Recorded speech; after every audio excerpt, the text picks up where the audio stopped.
a dream that I had back in February of 2025 this year, and there was chaos going on. It was very, very short dream. There was ash falling everywhere, and people seemed to be looking for loved ones and trying to figure out where their friends and family had gone. But in the middle of the chaos was what caught my eye the most, was a young child about 7 or 8 years old, and he had a shaved head, and he was wearing sackcloth, and there was ash all over him, and he was screaming over and over and over, and he was saying, approximately 7 months, approximately 7 months. He just screamed that over and over, and I leapt out of my bed, and I just immediately started crying, and I was shaking. I was so visibly upset.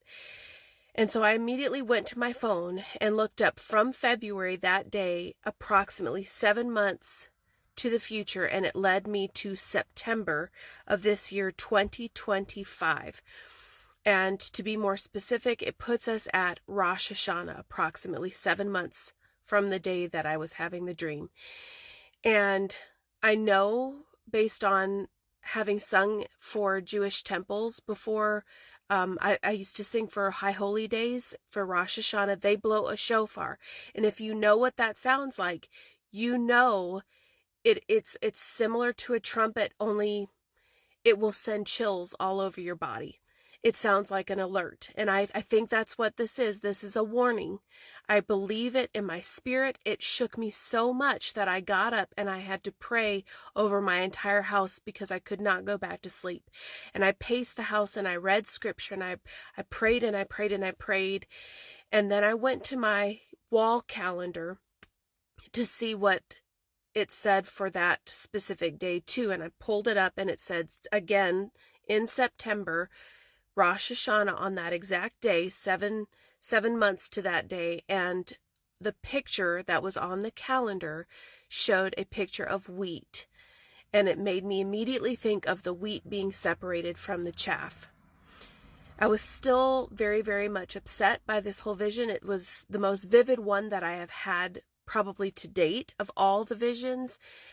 And I could not go back to sleep, but I had a newborn at the time, and so I wanted to make sure that I had enough sleep and enough energy to go through the night feeding. So I went back to bed, and before I went to sleep and fell asleep, I scrolled through my phone one last time to read a little bit more into Rosh Hashanah, because I am a Christian, so I don't know all of the details of all of the Jewish holidays. But when I researched Rosh Hashanah, it said it is the Feast of Trumpets. And if you have read Revelation, and I was doing a study on Revelation during that same time, you know about the trumpets. There are 7 trumpets in Revelation. And as I was thinking about the trumpets, a train passed by my house that was so loud with its whistle. It pierced my eardrums, and I remember placing my hands on my ears, and the house shook because the engines were so loud next to our house. And I remember crying myself to sleep because it felt like such an urgency in my spirit. This is the most vivid one that I have had to date, but I will share more as I go along. I know that I have to share this. I cannot sit on this anymore. I feel like I am being disobedient when I don't share it with you. And I feel like this is a moment for the Lord to wake everybody up. He is reaching out his hand. Please take it. He loves you. He wants you to come to him. I don't know what's going to happen this September, but I know it's something big. It could be the rapture. I don't care what you believe, pre-trib, post-trib, whatever you believe in. That's a secondary issue. The most important thing is that you are saved. So if you have not accepted Jesus Christ as your Lord and Savior, please do so now. Do not wait another moment.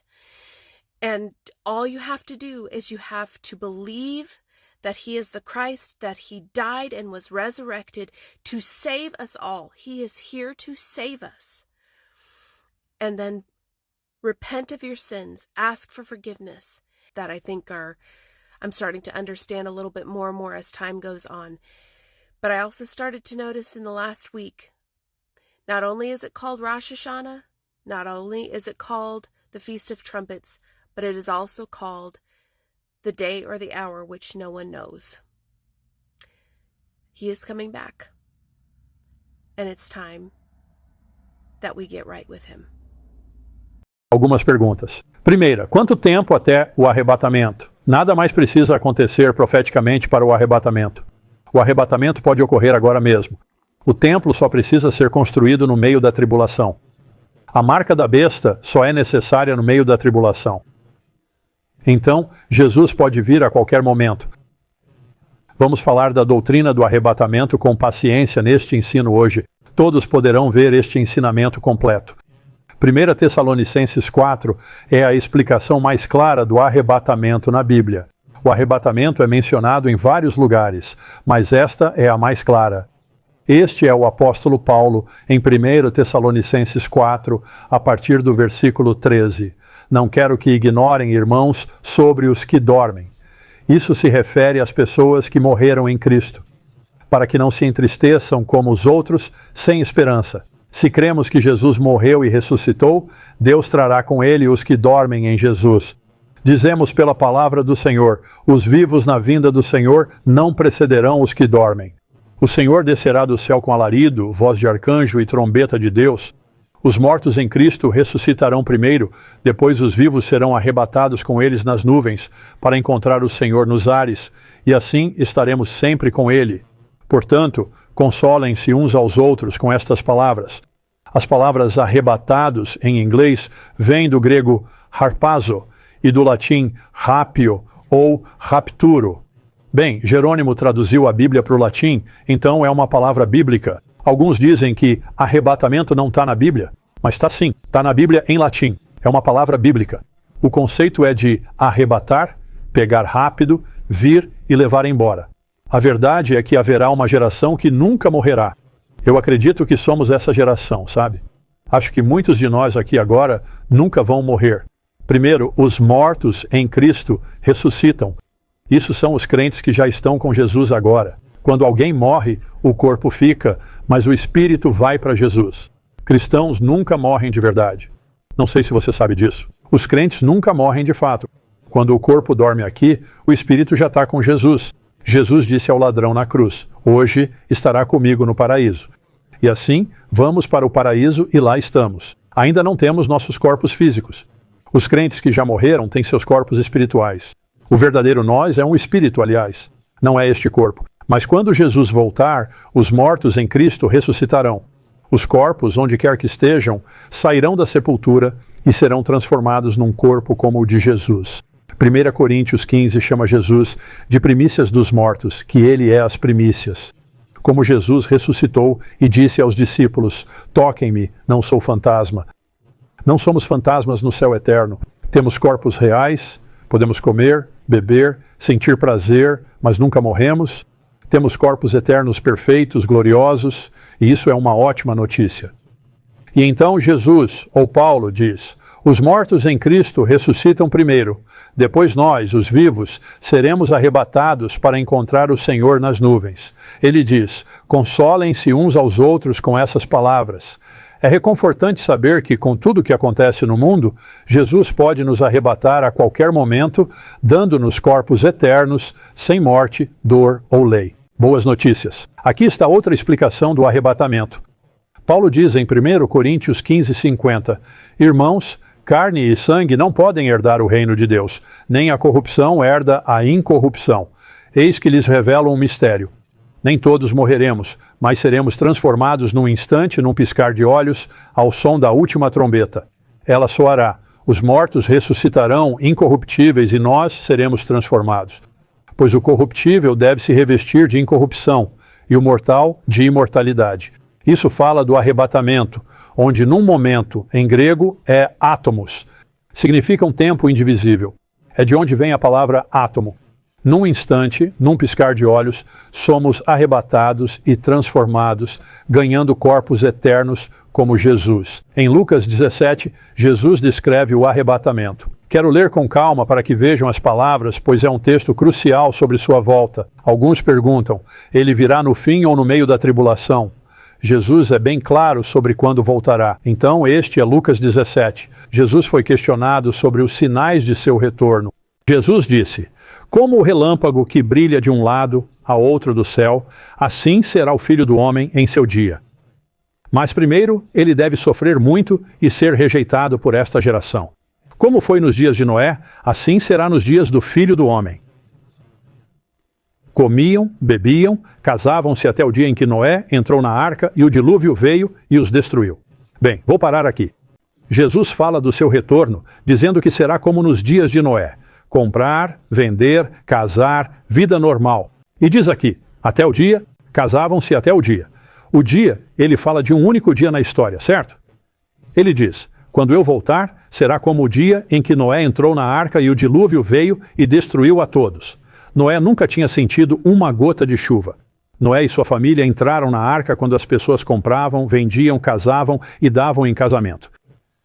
Era um dia normal, entende? Jesus é bem claro aqui que ele vai voltar. Sua vinda será como o dia antes de Noé entrar na arca ou o próprio dia antes da ira. Da mesma forma como foi nos dias de Ló.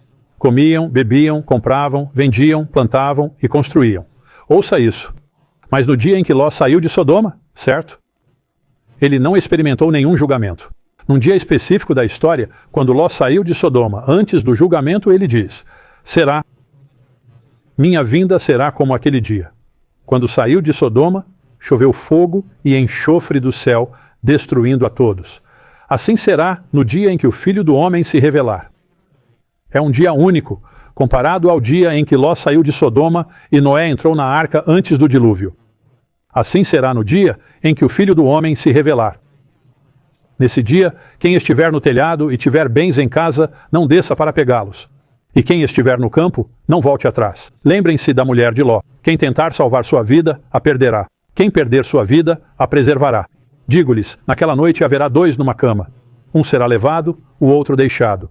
2 mulheres estarão moendo juntas, uma será levada, a outra deixada. 2 homens estarão no campo, um será levado, o outro deixado. Eles perguntaram, onde, Senhor? Ele respondeu, onde houver um corpo, ali se reunirão as águias, ou seja, no céu. Para onde serão levados? Eles serão levados para lá. Bem, primeiro veja, as pessoas falam de 2. Fala de 2 numa cama, um levado, outro deixado. 2 homens no campo, um levado, outro deixado. Entenda, no arrebatamento é noite em metade da terra, dia na outra. Então, no arrebatamento, muitos estarão dormindo, mas outros estarão trabalhando e fazendo suas coisas. E é disso que Jesus está falando. Ele também diz que é um arrebatamento seletivo.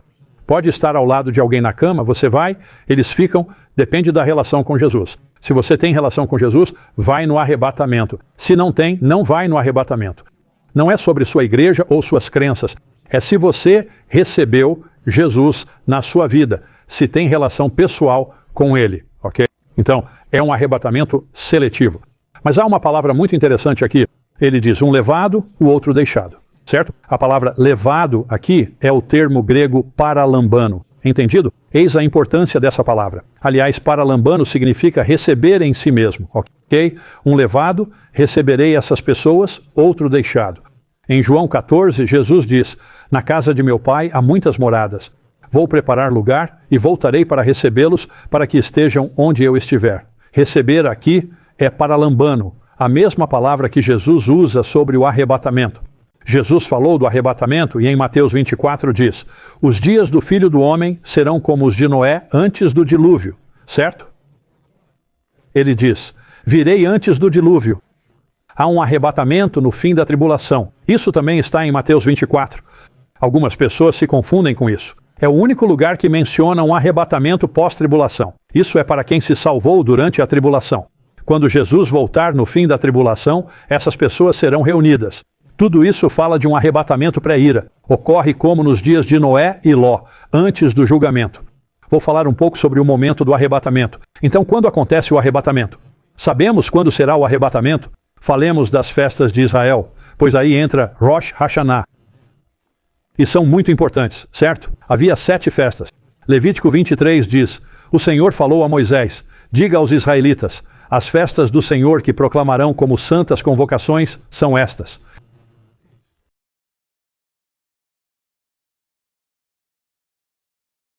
Certo. Então, a palavra festa em hebraico é mohed.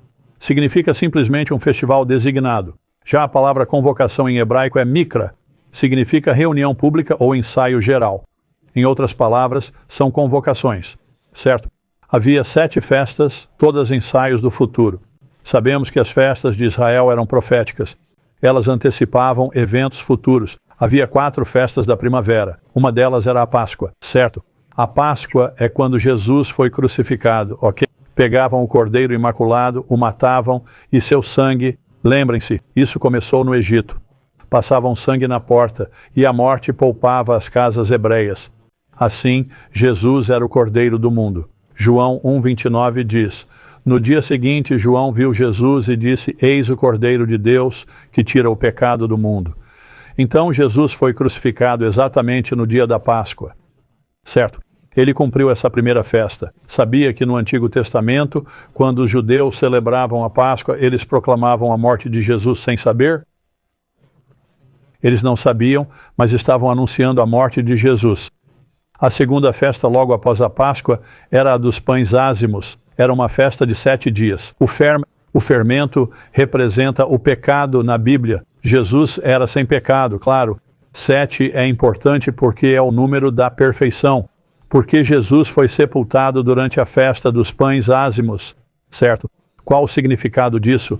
Jesus removeu perfeitamente o pecado da humanidade. Isso precisa ser apropriado pela nossa fé em Jesus, ok?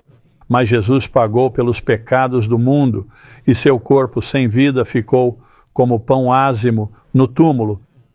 Ele havia removido o pecado do mundo. A próxima festa era a das primícias, no dia seguinte ao início dos pães ázimos. Na festa das primícias, Jesus ressuscitou durante essa celebração.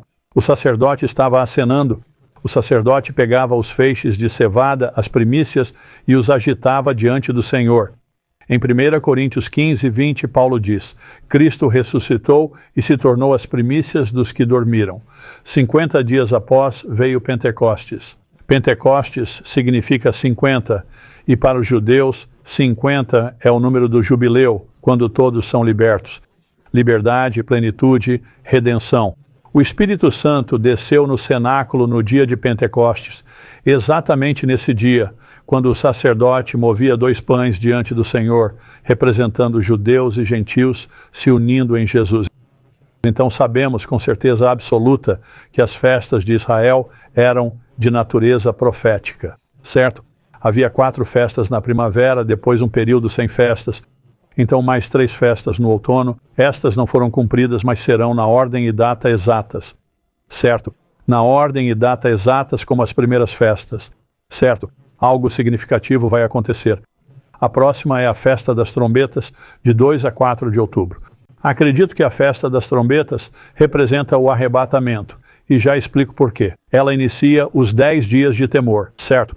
É no primeiro dia do 7º mês e dura 2 dias. Isso é muito significativo. A festa das trombetas é uma festa de 2 dias. 10 dias depois vem a festa da expiação, que creio ser a segunda vinda. É um dia muito solene em Israel. É o dia mais sagrado do calendário israelita. Acredito que a festa das trombetas seja o arrebatamento. A festa da expiação é a segunda vinda, quando Jesus retorna visivelmente. O arrebatamento é um evento privado entre a igreja e Jesus nas nuvens. O segundo é público, onde todos o verão. Zacarias 14, Apocalipse 19. Do 15º ao 22º dia do 7º mês é a festa dos tabernáculos, onde os judeus vivem em cabanas por 7 dias, representando a eternidade com Deus. 7. A 7ª festa do 7º mês por 7 dias. 7, 7, 7. Perfeição total. Esta é a eternidade com Jesus. E assim, todas essas festas serão cumpridas. Acredito que a festa das trombetas representa o arrebatamento da igreja. Deixe-me contar algumas coisas. Primeiro, a festa das trombetas, ou Rosh Hashanah, está ligada às trombetas. As escrituras que li em 1 Tessalonicenses 4 ou 1 Coríntios 15 falam sobre Jesus virá com o som da trombeta, na última trombeta. E assim, em Apocalipse capítulo 4 diz: depois disso olhei, e eis uma porta aberta no céu. E a primeira voz que ouvi era como trombeta falando comigo: suba aqui e lhe mostrarei o que deve acontecer depois. Logo fui arrebatado em espírito e vi um trono no céu e alguém sentado nele. Quem estava sentado tinha a aparência de jaspe e sárdio, e havia um arco-íris ao redor do trono, semelhante à esmeralda. Ao redor do trono havia 24 tronos, e neles vi 24 anciãos, sentados, vestidos de branco, com coroas de ouro na cabeça. Então, isso é, ouvi uma voz como trombeta: suba aqui, certo? Agora, acredito que isso representa o arrebatamento, e vou explicar por quê. Nos capítulos 1 a 3 do Apocalipse, a igreja é mencionada constantemente. E a igreja, os capítulos 2 e 3, são as cartas às 7 igrejas, certo? Dos capítulos 4 ao 19, vemos a igreja no céu. É nisso que eu acredito. Acredito nisso porque João ouviu uma voz de trombeta e viu uma porta aberta e a voz disse: suba aqui, ok? Os presbíteros são mencionados apenas em relação à igreja. No Antigo Testamento, eles não eram presbíteros, certo? Eram patriarcas, ou como fossem chamados. A palavra anciãos é o termo grego presbuteros. É um termo que se refere aos anciãos da igreja do Novo Testamento. João viu 24 anciãos ao redor do trono, adorando o Cordeiro. Então creio que isso é a igreja, novamente ligada às trombetas. É claro em 1 Tessalonicenses 4, 1 Coríntios 15 e Apocalipse 4, que o arrebatamento está ligado a uma trombeta. E quando diz na última trombeta, os judeus, durante Rosh Hashanah, tocam a trombeta 100 vezes. E a última vez que sopram é chamada de última trombeta. O sacerdote que toca a trombeta sopra o mais alto e longo possível até ficar sem fôlego. É a última trombeta. Então, quando se diz a última trombeta, os judeus entendem o significado. Sobre o momento do arrebatamento, quero falar dos outros nomes da festa das trombetas que são interessantes e vêm da Mishnah. A Mishnah, escrita por volta de 200 d.C., registra a tradição oral e as leis orais dos judeus até aquela época. Eles têm a Bíblia escrita e a Torá, mas também muita tradição oral. Lembre-se, celebram a festa há 3.500 anos, então tem vários nomes para a festa das trombetas ou Rosh Hashanah, que vou mencionar. Claro, o primeiro é Rosh Hashanah, chamado de cabeça do ano, certo? Este é o início do novo ano deles. A tradição judaica crê que Adão foi criado do pó no Monte Moriá, em Jerusalém, nesse dia. Era o primeiro dia do ano. E, por sinal, 2 de outubro inicia o ano hebraico de 5785. Então, eles acreditam que Adão foi criado há 5.785 anos. Entendeu? É um novo começo. Trombetas é um novo começo. A festa das trombetas também é chamada Yom Teruah, dia do sopro e do toque do despertar. Quando tocam a trombeta, é o dia do toque do despertar. Lembre-se, as festas são convocações, são ensaios gerais. 1 Coríntios 15 diz isto: eis que vos revelarei um mistério. Nem todos dormiremos, mas todos seremos transformados num instante, num piscar de olhos ao som da última trombeta. Pois a trombeta soará e os mortos ressuscitarão incorruptos e seremos transformados. 1 Tessalonicenses 4,16 diz: o Senhor descerá do céu com alarido, voz de arcanjo e trombeta de Deus, e os mortos em Cristo ressuscitarão primeiro. É realmente muito interessante. Sabe, o dia do toque do despertar, e 2 vezes somos informados que ao som da trombeta, os mortos em Cristo ressuscitam. Os judeus, em sua tradição oral, chamam a festa das trombetas de Yom Hadin, referindo-se ao dia do julgamento. É o dia do julgamento, 2 Coríntios 5:10. Todos compareceremos ante o tribunal de Cristo para que cada um receba conforme o que fez no corpo, seja bom ou mal.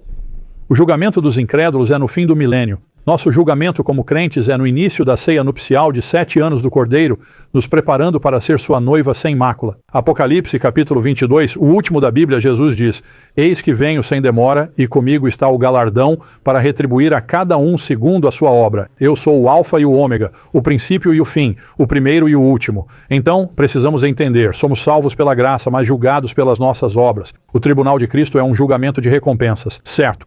1 Coríntios 3 nos diz que tudo o que fizemos nesta vida, que não é bom, será simplesmente queimado. E diz: alguns chegarão ao céu, ainda que pelo fogo. Isso significa que chegaram ao céu, mas sem muito, pois suas obras não eram boas ou tinham poucas boas obras, como o ladrão na cruz ao lado de Jesus. Bem, ele chegou ao céu, mas foi ladrão a vida toda. Mas você ainda tem o céu e Jesus, e lá não há perdedores. Outros serão ricamente recompensados no céu por suas obras na terra. Salvos pela graça, não se compra nem se trabalha para o céu, mas lá, tudo que fez será avaliado. De novo, não há castigo, só falta de recompensa ou prêmio, e os prêmios celestiais são incríveis. Olho não viu, ouvido não ouviu, nem imaginou o coração o que Deus preparou para os que o amam.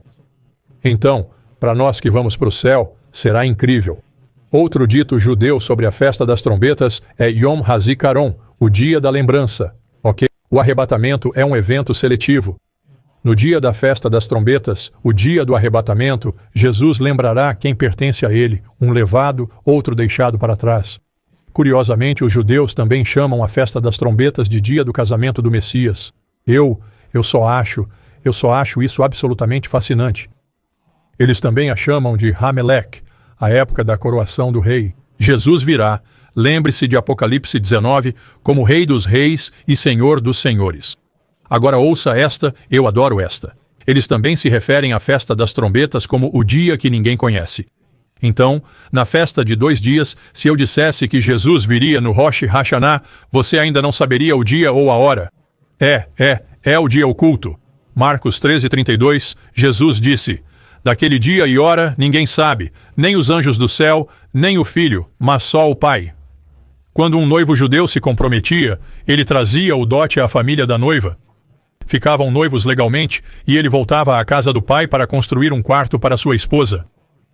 Ao terminar, o pai inspecionava e dizia quando buscar a noiva. Geralmente, 1 ano depois, ele ia buscar a noiva à meia-noite. Ela não sabia quando ele viria, e Jesus disse: eu não sei. Só meu pai sabe. É o dia que ninguém sabe, por isso é uma festa de 2 dias. É por isso que é tão interessante. Outro ditado judeu para a festa das trombetas é o dia em que a porta do céu se abre aos justos. Apocalipse 4, acabamos de ler. Depois disso, vi uma porta aberta no céu.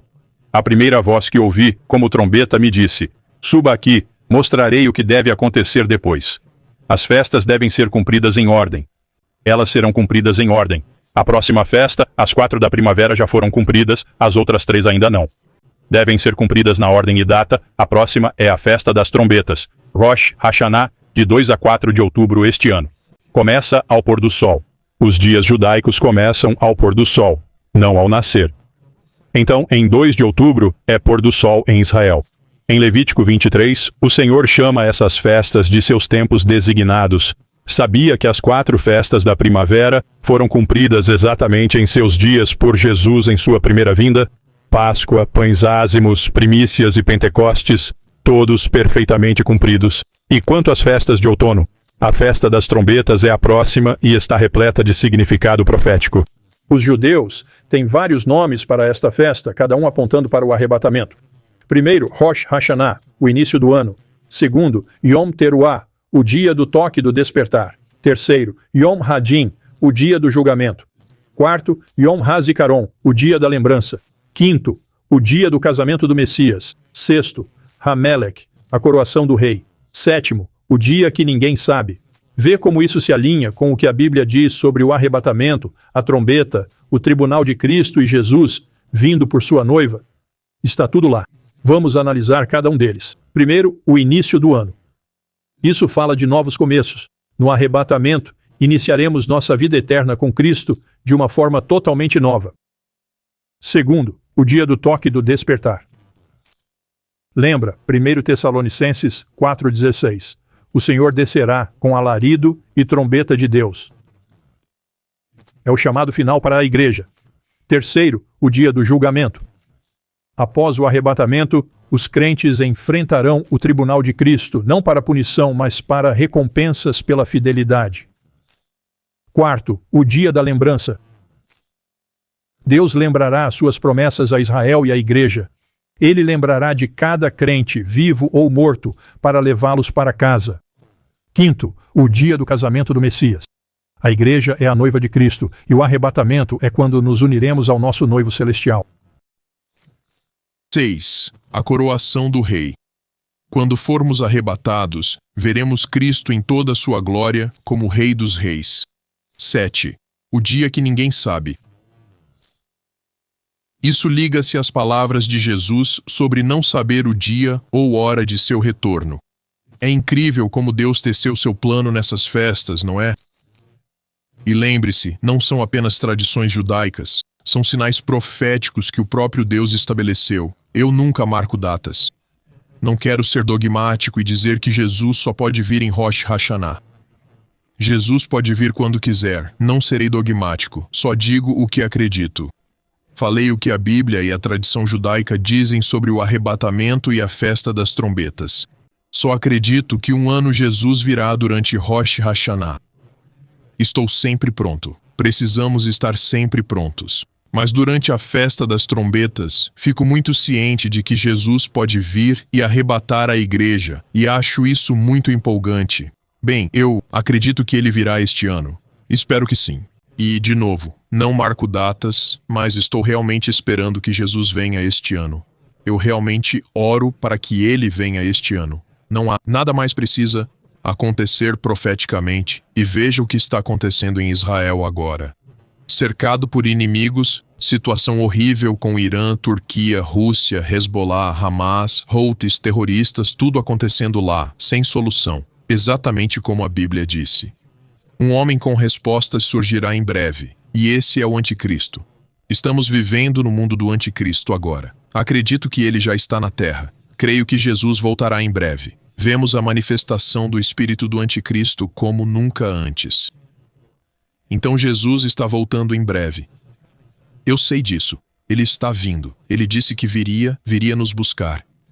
Ele prepara um lugar para nós na casa do Pai e virá nos receber. Minha oração é que ele venha este ano. Estarei pronto este ano. Se não vier, continuaremos trabalhando. Seremos fiéis ao Senhor. Você é um crente? Já pediu a Jesus para ser seu Senhor e Salvador? Romanos 10:9 diz: se confessar Jesus como Senhor e crer que Deus o ressuscitou, será salvo. Certo. Quando diz confessar com a boca, isso significa dizer: Jesus, você é o Senhor da minha vida.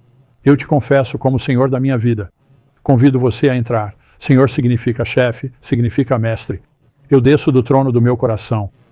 Fiz um péssimo trabalho guiando minha vida e sendo meu próprio Deus. Eu me arrependo disso.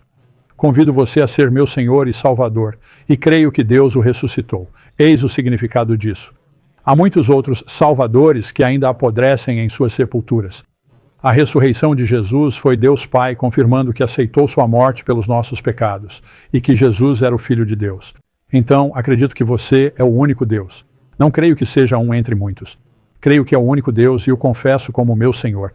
Se nunca fez isso, quero que você, onde estiver agora, faça esta oração comigo.